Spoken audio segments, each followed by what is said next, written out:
Hi, this is Eric at Frog Valley Tropical Fruit Farm, and this is Florida Natural Farming. Today I'm going to talk about photoreceptors, planting in shade. So many of you have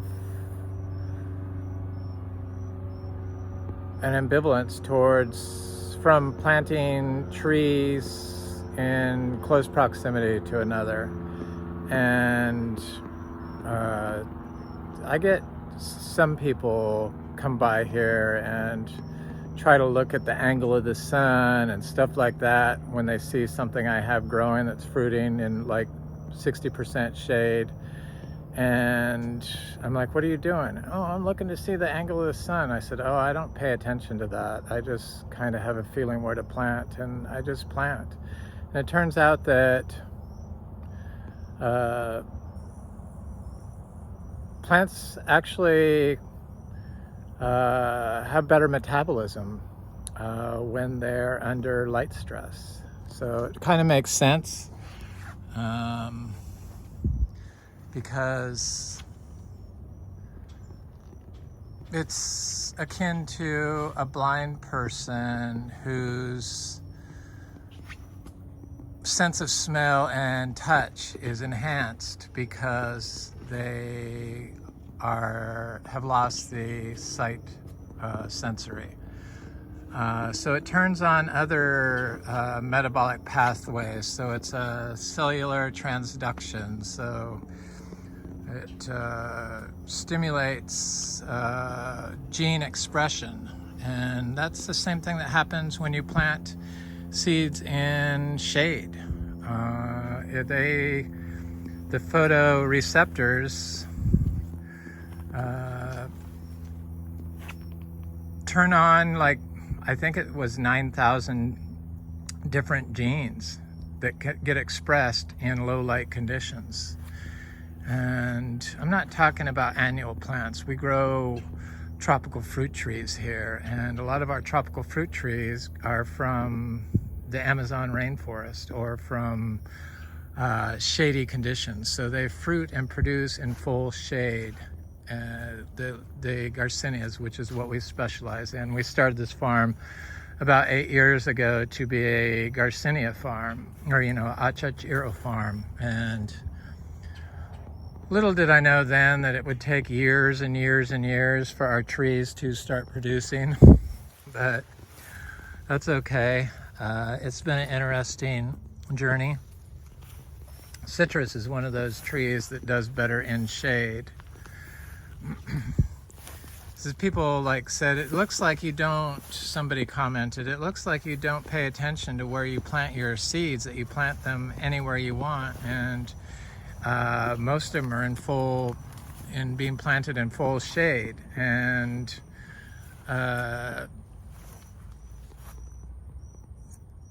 don't I pay attention to the sun and how much sun exposure they get?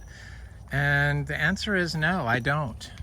For certain trees like Anonas I do, but do I have to? Probably not, because I have a very good producing seed grown sugar apple tree that's growing in 50% shade or more, probably 70% now, and it produces fruit very well, and it's disease free. So I'm standing under this, or next to this Achachiro tree that's covered in this vine, and this is Achachiro is a fruit tree that produces fruit in full shade. So this vine doesn't seem to affect this tree, but I was looking in here for a fruit because I know that I have to send a couple of fruit to some people, and I just want to see if there's any fruit available, because most of them look green still, little and green.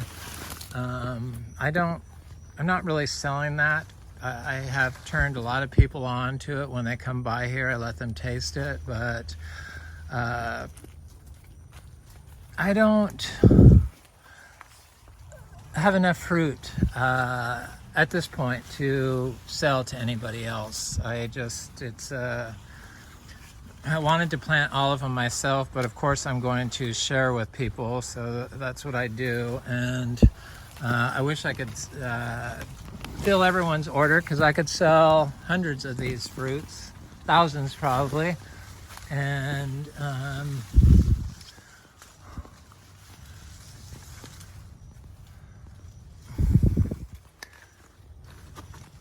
there's that passion vine. And they're just not, there's not enough yet. It looks like a few of our trees have gotten big enough to probably flower this coming year in 2025, but it could be 2026. It's I'm not really sure.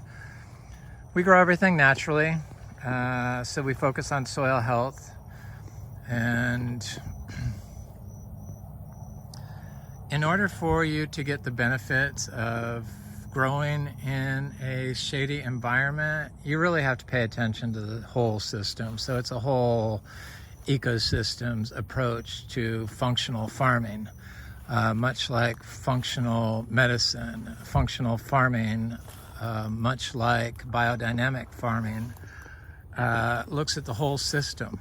And you can't look at the whole system without first looking at the soil, because the soil is the gut of the plant.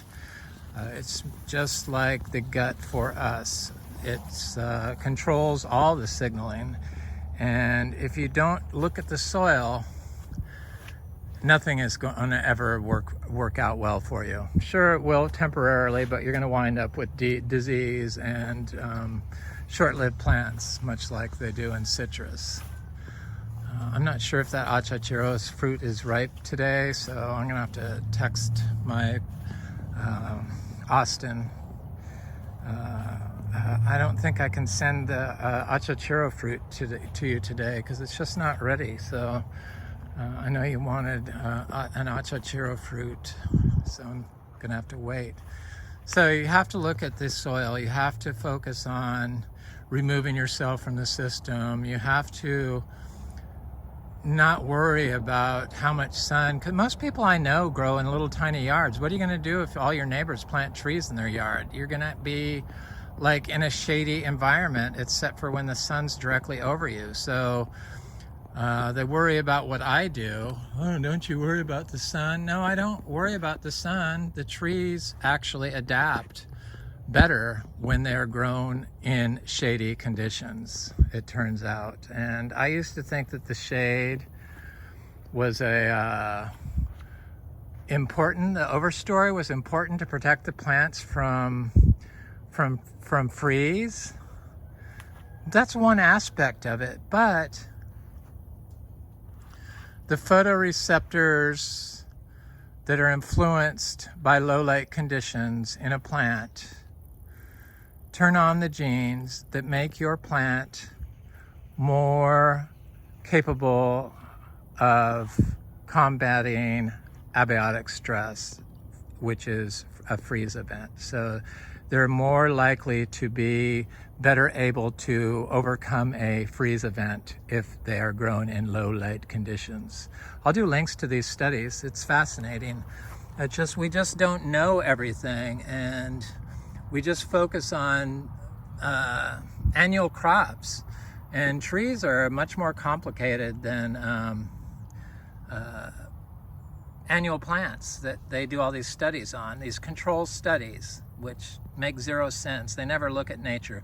Anyway, I'm looking at some dragon fruit cuttings. I got a whole box of really nice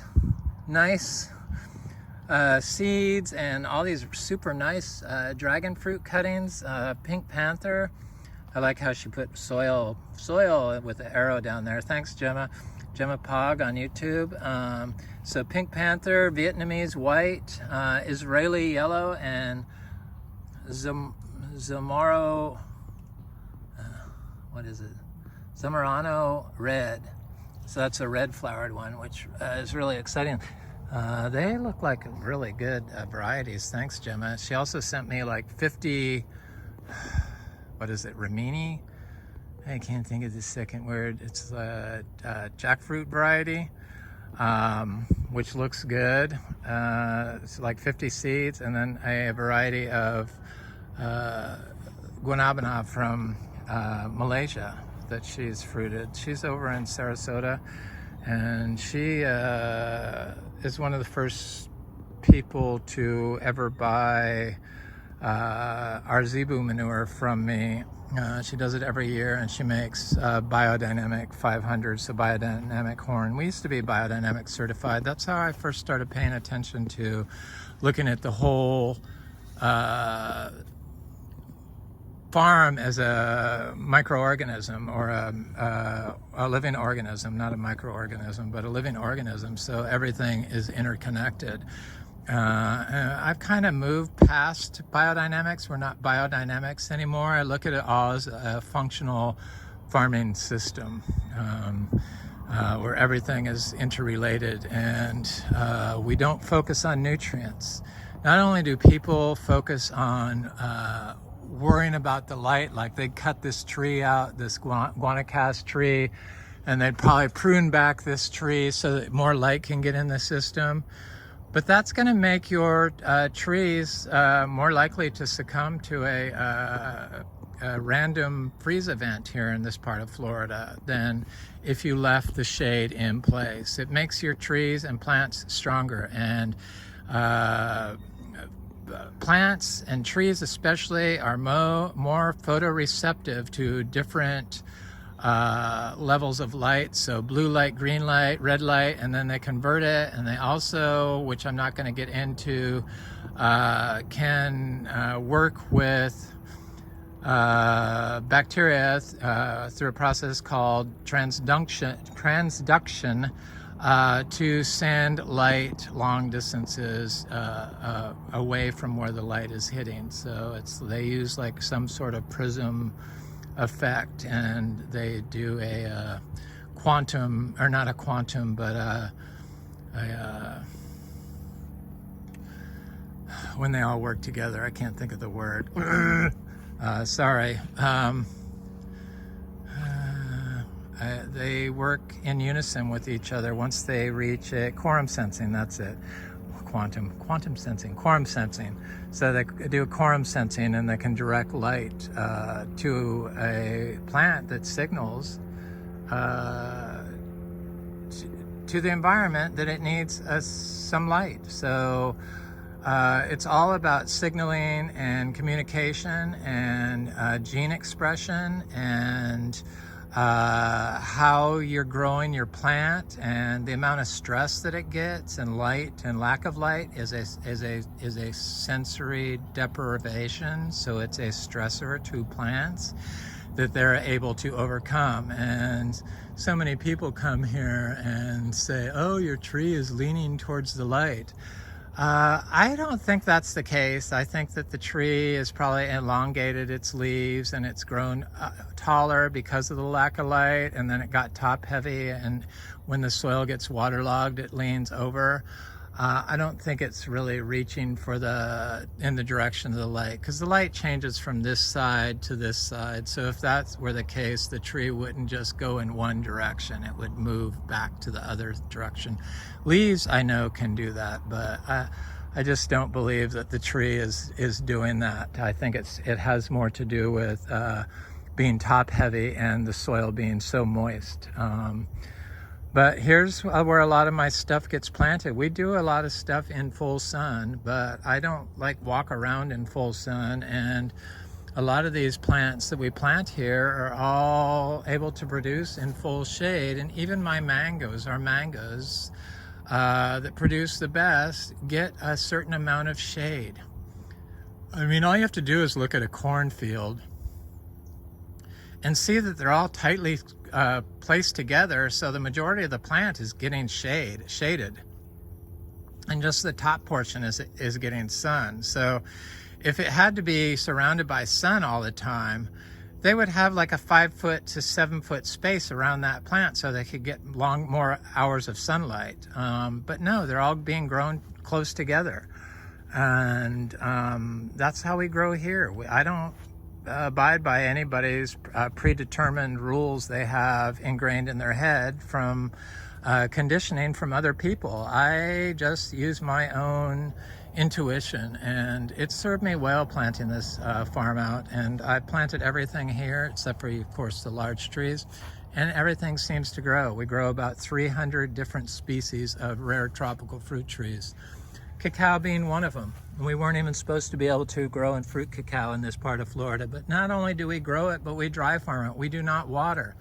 So water stress is another plant stressor that makes the plant stronger and able to signal to its environment. But you need to have a healthy soil system, and you cannot get a healthy soil system by just applying one input or stacking nutrients like NPK or throwing rock dust on the system to get your micronutrients. It's just not going to work that way. It's all about the biology. The biology lives in the root zones of all these different plants. The micronutrients are in all these plants. So the more variety you have, the more nutrients you have available for your soil system and for your plant's ability to create its own metabolic health that is able to signal to the environment when it senses changes in weather like heat or freeze. My little Anonacariaceae, they seem to be doing quite well in full shade here. I'm going to plant them in a little more sun though. Maybe I'll plant one here, but I don't think so. So darker leaf trees, like all these Garcinias, supposedly they are better adapted at growing in full shade conditions. Cacti, because their entire surface is a leaf, they are able to grow in shade, and it seems like everything is pretty much able to grow in shade. Still have a lot of these Garcinia intermedias, but I have to ship out some orders.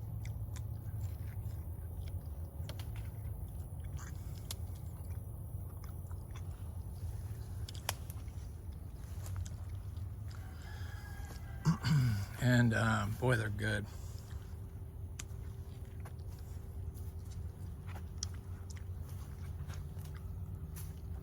All these rare aroids I collect, they like full shade. So plants trade biology and nutrients and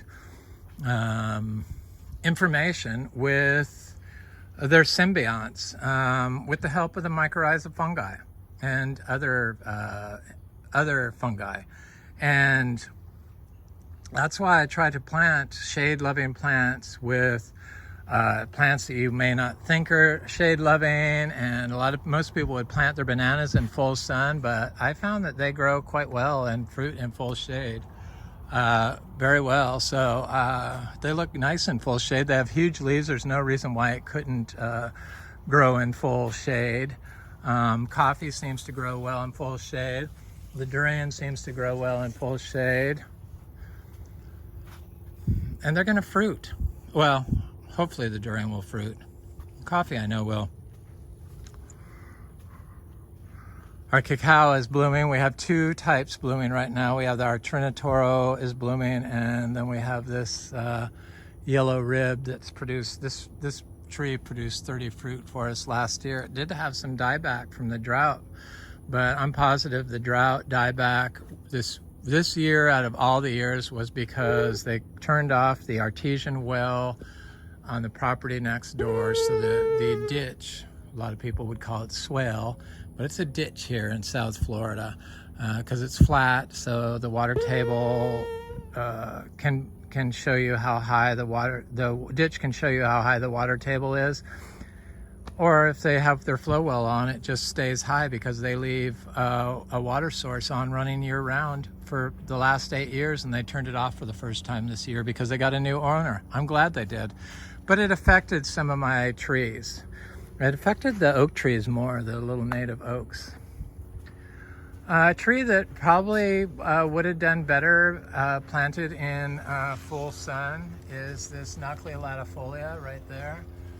It's gotten very sprawling, probably because it's reaching. I imagine eventually it will produce fruit, but I have one growing in full sun that's not even half as big as that, but it's very healthy. I imagine it will produce fruit first. I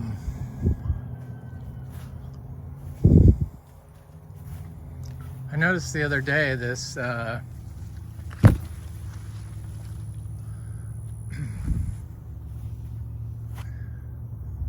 citrus is really looking good. That's definitely not a kumquat. It's definitely getting too big now.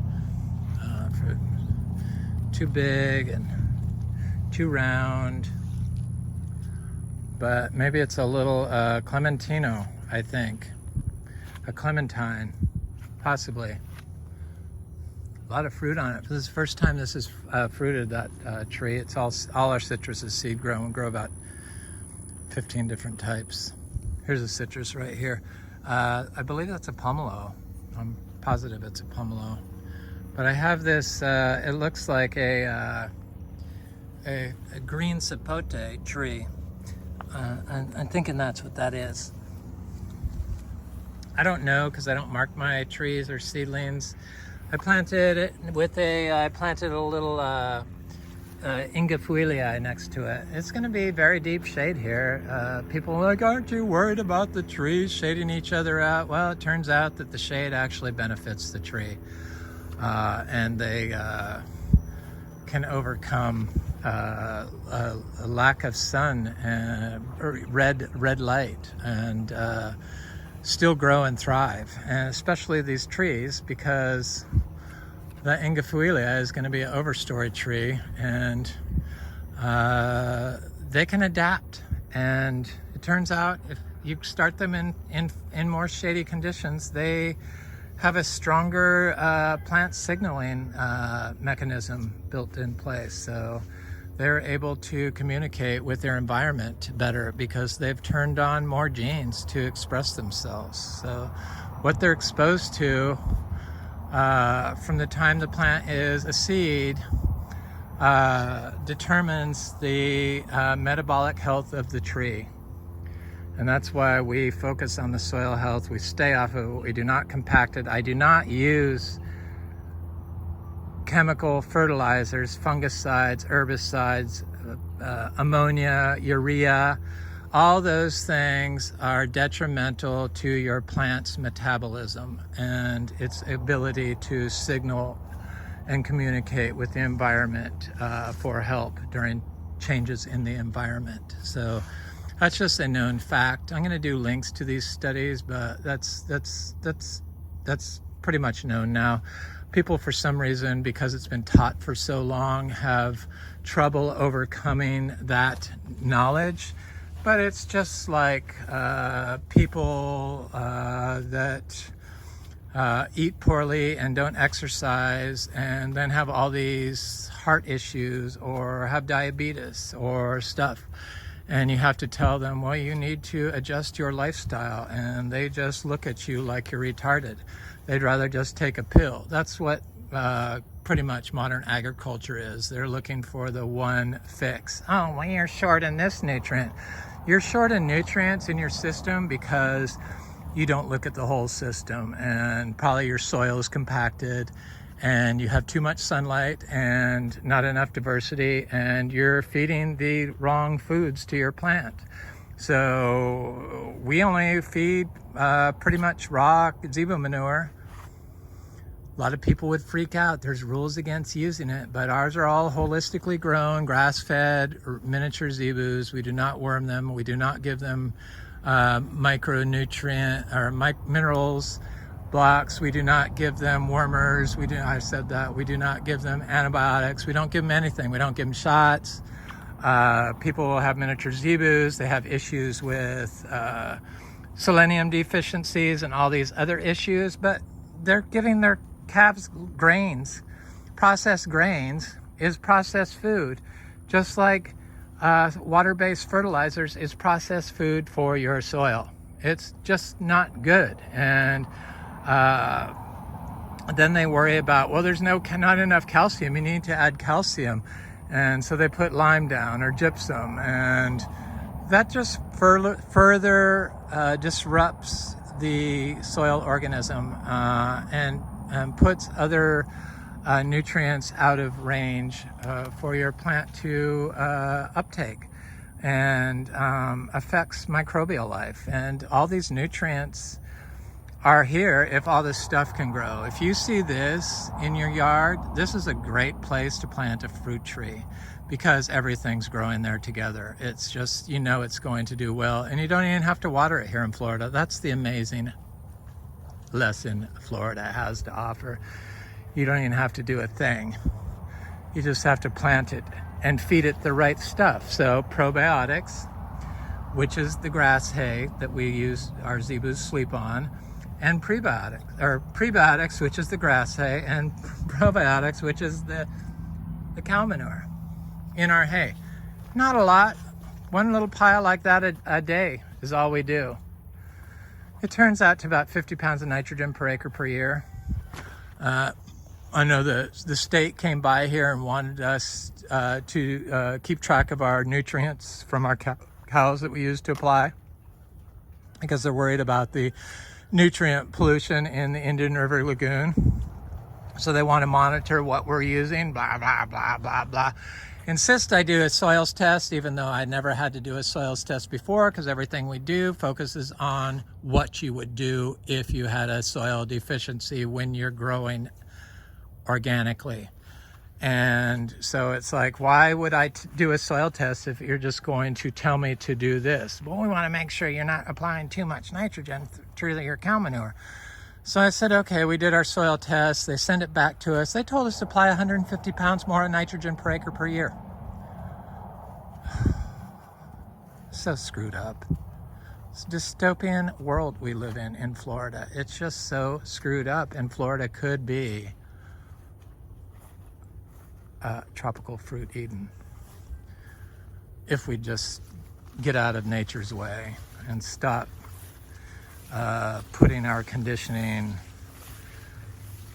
into our farm management, because that's all that is. When you say, oh, the light, or oh, you need more nitrogen, or oh, you need this, or oh, I gotta put all wood chips down. Anything and too much, like just wood chips, is too much. I found that under my mulch piles, even though we've been raining so much, underneath my little pile of compost I do a day, even after it's broken down quite a bit, is completely dry sand underneath. So imagine what it's like with your wood chips on there. People think it holds water in. Yeah, but it also prevents water from getting into the soil and moving through the soil and creating a nutrient-rich soil solution. Whereas this puts water directly in the soil. The green plant root, wall to wall, puts water in the soil. It puts organic matter in the soil. It puts microbiology in the soil. It puts carbon in the soil, and it enables our system to thrive and prosper. I've had people come by here and say, why don't you remove all these little grasses here? We have 4,000 trees, and why would I remove the grass? If I remove the grass from around this tree, chances are that tree could die, because it's holding water directly in the soil. And when there's moisture in the air, this plant collects the moisture and puts it in the soil. So there's a reason nature does all this stuff, and just because we don't understand all the processes doesn't mean it's wrong to let it go natural. It really is the only way to grow in Florida. And it turns out that all these one-trick procedures that people employ on their fruit trees in order to grow fruit, meaning, oh, I need to put nitrogen fixing, oh, I need to add some wood chips, oh, I need to add some lime. Each one causes a downstream negative effect, or has the potential to cause a downstream negative effect. So doing less and staying off the soil and removing yourself from the system as much as possible and not overthinking everything turns out to be a good way to approach farm management in Florida for tropical fruit trees. So these are the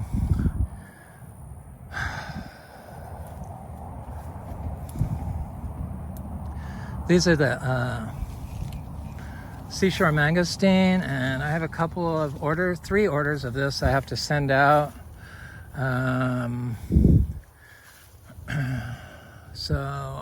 Ben, you can see these are like still green, so I really don't have any more to send out after these are filled. I kind of am pushing this, but trying to fill these last orders.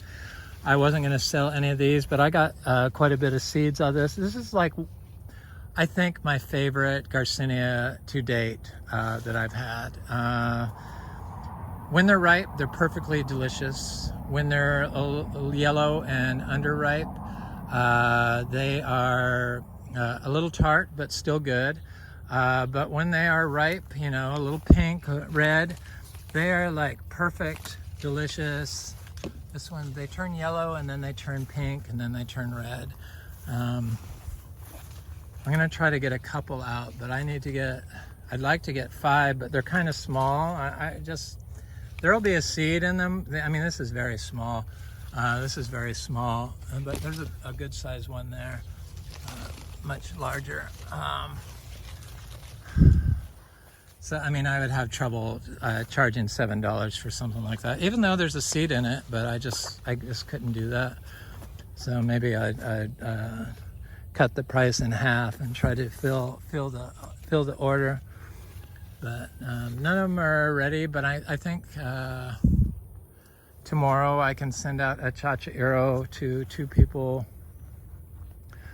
that wanted it, and it's the Garcinia brasiliensis. I need to look at the sugar apples real quick.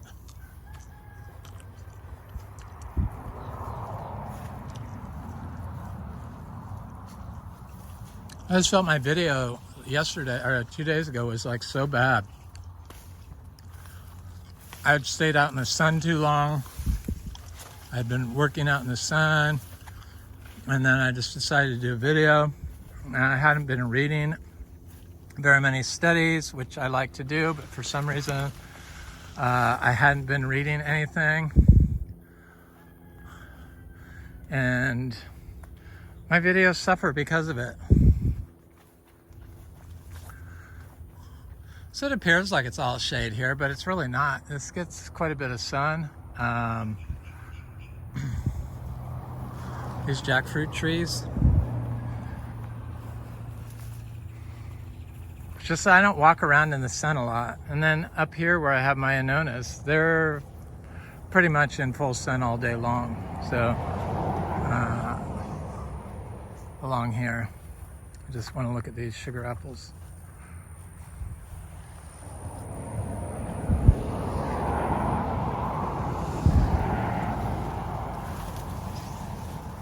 They're looking good. There's some nice looking sugar apples. They've been very good this year, for the most part. Some of the smaller ones have been nasty. That's the problem with sugar apples. They're so inconsistent. So I'm gonna pick sugar apples tomorrow and send, hopefully, I gotta let people know.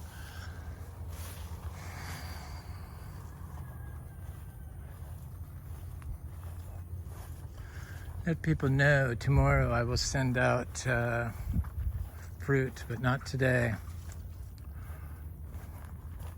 Waiting on the Chachairo to ripen up, because I don't want to pick it a little early, and it looks like I'm going to pick it early anyway. But that's just the way it is. You'll get a seed, you get to taste it. Hopefully, it'll be golden orange. So yeah, people have come by here, like my friend Frank, and said, "Oh, look at that MB tree is like going towards the sun." Well, if it was going towards the sun, it wouldn't like lean down again. It would just go straight up, and it's sending out a branch. It's because it's growing in a lot of shade here. They fruit well in shade, the Garcinias. Mangoes have fruit well for me in shade. Almost full shade, they fruited well. and they're able, the mangoes that are in full shade don't get affected by cold spells. So now I know why, because their immune response is better because they're being grown in shady conditions. And I'll do a link to that video that shows that. And it makes sense. I mean, like I said earlier, it's like a blind person that can smell better. Lack of light is a stressor, probably, that turns on genes. That's what it's about. And those genes that get expressed under low light conditions enable the tree to overcome changes in the environment, and signaling a response to cold or heat is that gene that's being expressed by its exposome. Anyway,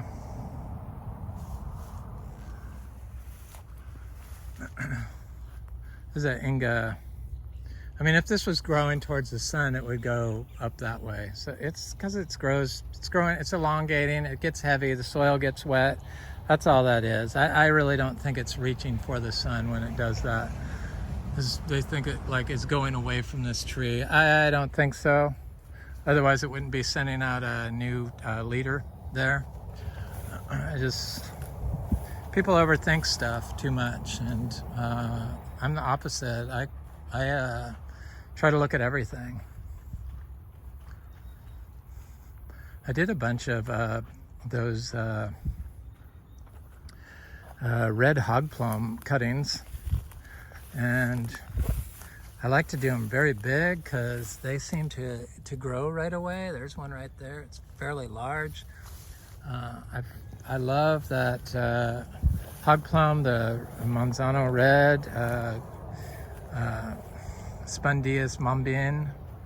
I know that Pine Island calls it Spondius dulcis, but that's June plum, is Spondius dulcis. Here's our lukes. If that was going towards the sun and away from that tree, it would like go that direction, but it's growing as straight as can be. But look at how dark the leaves are. They grow in fruit in full shade. I imagine this whole farm is going to be a shade garden in 30 years. But people get worried about, well, aren't you worried about them growing too close together and touching? Yeah, no, not at all. That's what I want. I want them to fuse together and support each other. So that's what they do. This is a sugarloaf mango from seedling. I really love the new foliage color. If this was growing towards the sun, it would be like, I don't know. I just don't. If that were the case, this wouldn't lean over this thing. It's because it's top heavy. That's why. This cassava.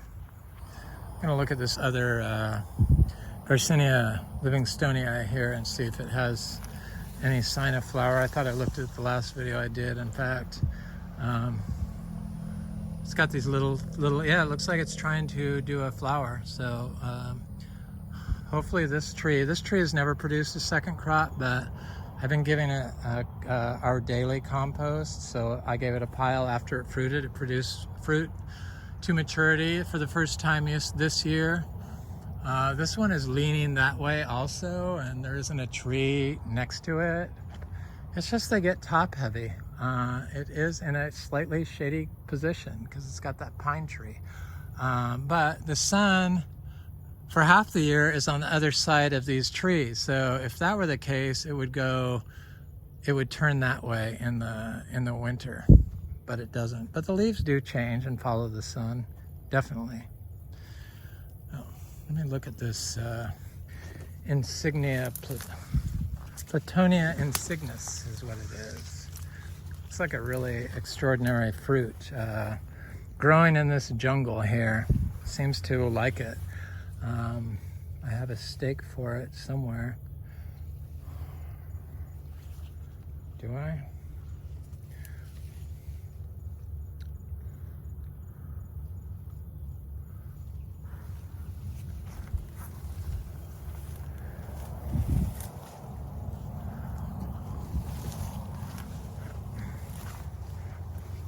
There it is.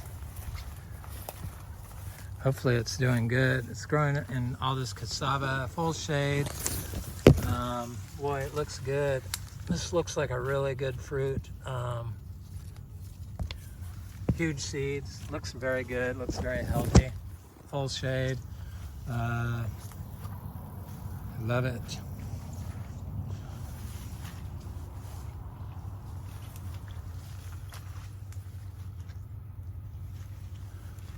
This is how high the water table is right now. This is that African peach. It would be like 10 foot tall if it was growing straight up, but it just sprawls along. I'm sure it's attaching to the soil, trying to crawl into the sun. Here's another citrus. Looks very good. It's got some leaf curl issue, but I know that if I put a pile of compost next to it, that leaf curl issue would completely go away. There's a chachiro. I have another citrus over here growing next to this wampi that has fruit on it. Wampi looks really good.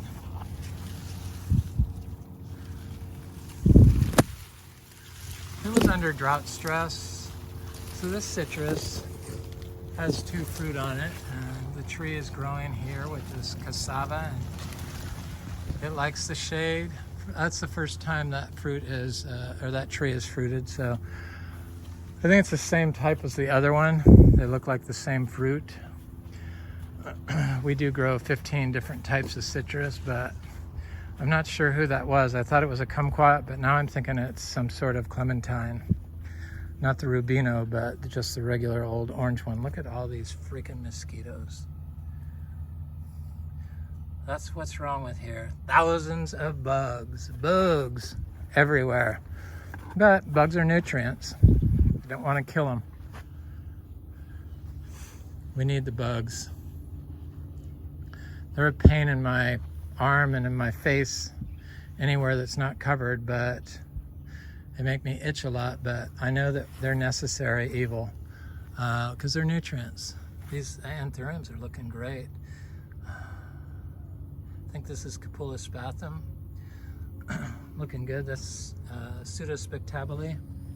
Leaves are getting quite huge on it.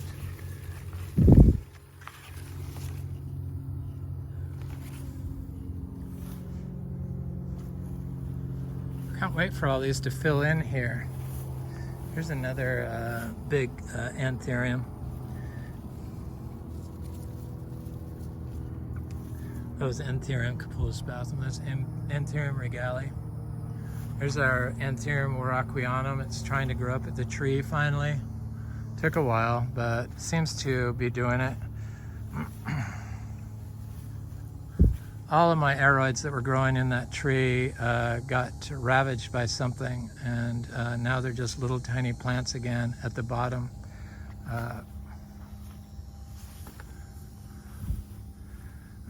I got the Monstera obliqua amazonica right here. So this is like that shiny leafed Monstera. This is a Amydrium Zeppellinum. This is that very expensive philodendron. There's a philodendron melanochrysum. Restarting everything. I put these pots here to keep the creatures out of here. My philodendron maximum got ravaged by the same creatures, but it's got new growth coming out on it, so that's good.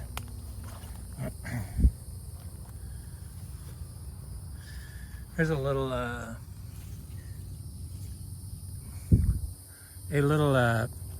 Garcinia mangostana. Here's a very expensive Monstera burley marks flame, growing naturally. I want them all to grow naturally. I planted some plants over here recently, and they're looking good in full shade. Now that I know shade is like better than not having shade, I feel like my intuition served me well.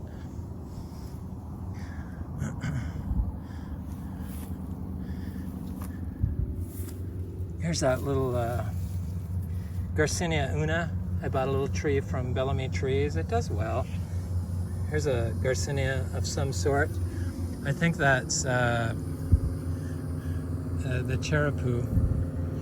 Here's a durian. That's the one from the nursery down south that I bought them from. I can't think of the name. I'm not crazy about their trees. I thought I was, but I'm not.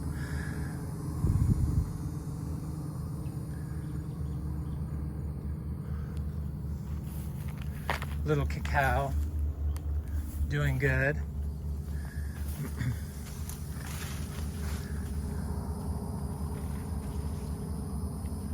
Here's that cacao, the round leaf cacao that I got from my friend Dan, and it's doing really swell. That's all new growth. Thanks, Dan.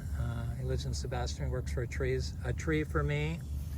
There's another cacao growing next. No, that's a langsat growing right next to it. Growing right next to this cacao. Growing right next to that. Monstera deliciosa growing right next to that. Plinia. It's either Plinia inflata, the giant mulchi, or Plinia edulis, one of the two.